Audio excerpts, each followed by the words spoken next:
मां हिकिड़ो रंग साईं नवाज़ अली नियाज़ जाफ़री चए थो त तूं मुंहिंजी आज़माई थो वफ़ा छा, तूं मुंहिंजी आज़माई थो वफ़ा छा, तॾहिं थो हीअ करी जोरो जफ़ा छा, ऐं लिकाई रास छो थो पंहिंजो मूंखां, लिकाई रास छो थो पंहिंजो मूंखां, सफ़ा चओ तुंहिंजी आहे बुद्धा छा,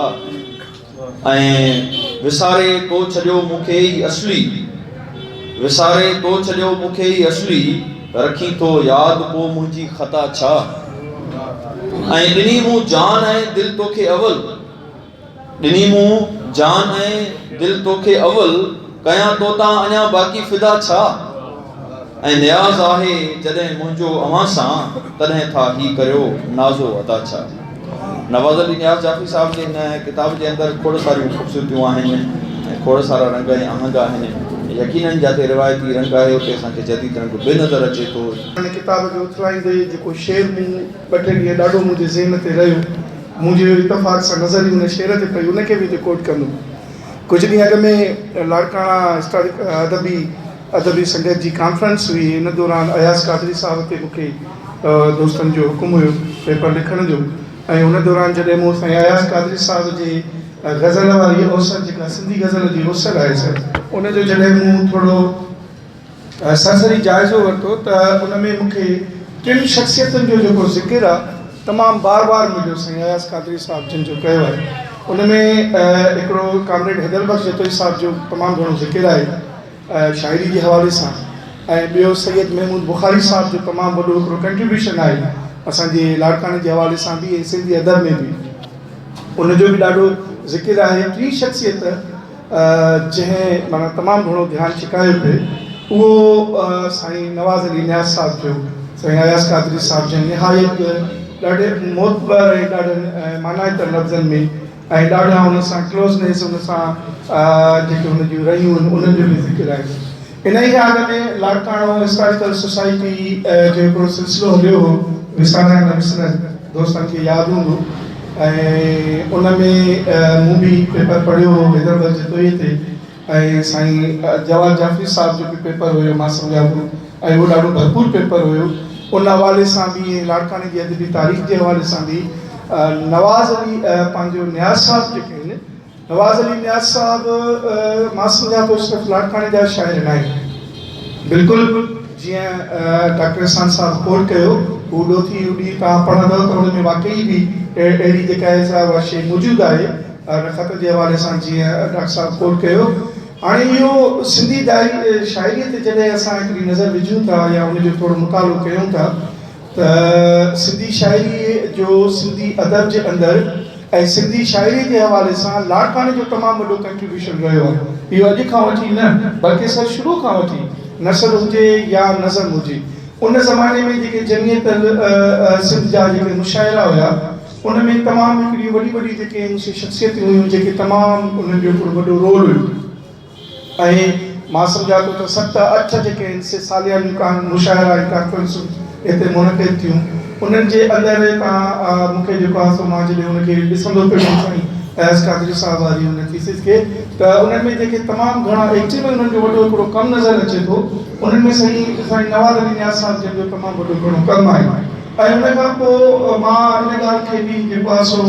ज़ाहिर आहे हिकिड़ो दौर सिंधी शाइरी ते फारसी शाइरी जो असरु आहे, त उन में गुल बि हुई, बुलबुल बि हुई, उन में जेको आहे सो सबा बि हुई, त उन में साकी बि हुयो, त मेखानो बि हुयो, पर वक़्त सां गॾु जीअं शाइरी जो ट्रेंड बदिलंदो रहियो, इहा ट्रेंड रुॻो असांखे सिंधी शाइरी में नज़र नथी अचे, इहा उर्दू शाइरी में बि आहे, उन ते बि वॾो हिकिड़ो असरु आहे। तव्हां क्लासिक शाइरीअ खां वठी जेकॾहिं ईंदो त हिकिड़े दौर ताईं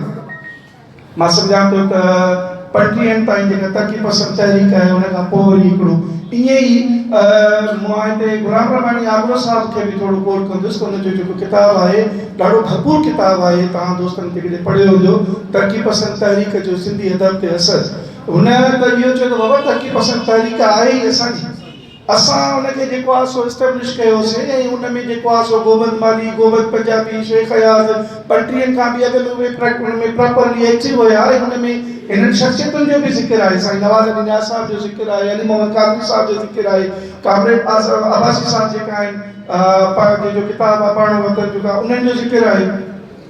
हैदर बख्श जो ज़िक्र आहे, इब्राहिम जो साहब जो ज़िक्र आहे, त असां ई हिनखे हथी वठाईसीं ऐं असां ई हुनखे पूरे तरीक़े सां जेको आहे सो हुते खणी आयासीं। सिंध हुनजो मर्कज़ रहियो आहे। इहा ॿी ॻाल्हि आहे त किन सबबनि जे करे या जिन हुननि तारीख़ एडिट कई आहे, हुन वरी इन ॻाल्हि खे बि ॾाढो क्लेम कयो त मां जेके वरी तरक़ी पसंदि तहरीक सां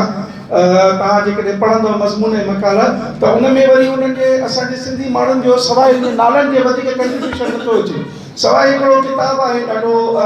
तरक़ी पसंदि अदब 50 साला सफ़र, उन में हिकु ॿिनि मकालनि जे अंदरि बाक़ाइदा शेख हयात जो ऐं कुझु ॿियनि दोस्तनि जो इहो ज़िक्र मिले थो। बहरहाल मां मुख़्तसरनि इहो ॻाल्हाईंदुसि त सिंधी अदब में, सिंधी शाइरी में जिते असांजे नवाज़ अली नियाज़ साहब जो हिकिड़ो वॾो रोल आहे, हिकु करनामत शाइर तौरु, हिकिड़े असांजे उस्ताद शाइर तौरु, उते ई कुझु फैमिलीज़ जेके आहिनि मां कोट कंदो आहियां त उन्हनि जो बि हिकिड़ो वॾो कंट्रीब्यूशन आहे। जीअं कादरी फैमिली आहे, जाफ़री फैमिली आहे, अहिड़े तरीक़े सां साईं पंहिंजो हिदायत मंकी साहब जी फैमिली आहे, साईं बशीर साहब जन असांजा उस्ताद आहिनि, मुंहिंजा उस्ताद आहिनि वेठा आहिनि, इहो हिकिड़ो घराणो आहे, काज़ी घराणो आहे, यासिर काज़ी। त इन्हनि हिकिड़ो पंहिंजो वॾो रंग शब्द, हिकिड़ो पंहिंजो वॾो कंट्रीब्यूशन कयो आहे ऐं उन्हनि जो हिकिड़ो अदब में वॾो हिसो आहे। मां सम्झां थो त हीउ किताबु जेको आहे नवाज़ अली नियाज़ साहब जाफ़री जो, हीअ हिकिड़ी जेका असांजी नई नस्ल आहे उन्हनि सां बि हिन किताब जे थ्रू नवाज़ साहब जो भरपूर हिकिड़ो तारुफ़ आहे, जेके हिन किताब जो मुतालो कंदा। ऐं हिन सां गॾु मां चवां त इहो बि चाहींदुसि त इन क़िस्म जा जेके असांजा क्लासिक शाइर आहिनि, सीनियर शाइर आहिनि, उन्हनि जूं इहे शयूं अचणु खपनि इन ई तरीक़े सां आहिस्ते आहिस्ते, ताकी उन्हनि जो असांजे हिन दौर में बि असांजे पढ़ंदड़नि खे, असांजी नई नस्ल खे बि थोरी आगाही मिले त असांजे लाड़काणे जे हवाले सां या ओवरऑल सिंध जे हवाले सां असांजे हितां जे अदीबनि ऐं शाइरनि जो तमामु कहिड़ो कंट्रीब्यूशन आहे। मां निहायत जो पंहिंजो मर्कज़ बि आहे जिन मूंखे हिन मौक़े ते ॿ लफ़्ज़ ॻाल्हाइण जो बि मौक़ो ॾिनो, ऐं मां हीउ शेर चई तव्हां खां इजाज़त वठंदुसि जेको मूंखे इतफ़ाक़ सां जॾहिं मां बार बार शेर पे कोट कया त उन में हिन शेर ते बि हीउ मूंखे ॾाढो शेर उन वक़्तु वणियो ऐं इतफ़ाक़ खुलियो बि हिते ई। यादगिरी पई पवे प्यारे जी पल पल प्यार जी, यादगिरी पई पवे प्यारे जे पल पल प्यार जी, सिक लॻी पई दम बदम दिलदार जे दीदार जी, दिलदार जे दीदार जी। ऐं हिकिड़ो अॻियो शेर मां ग़ज़ल त सॼो ई मुकमल लाजवाब आहे। हू हबीब आहे, अजीब आहे, तबीब आहे, मगर जे दवा दरमल करे दिल साण का लाचार। तव्हां सभिनी दोस्तनि जी तमामु महिरबानी।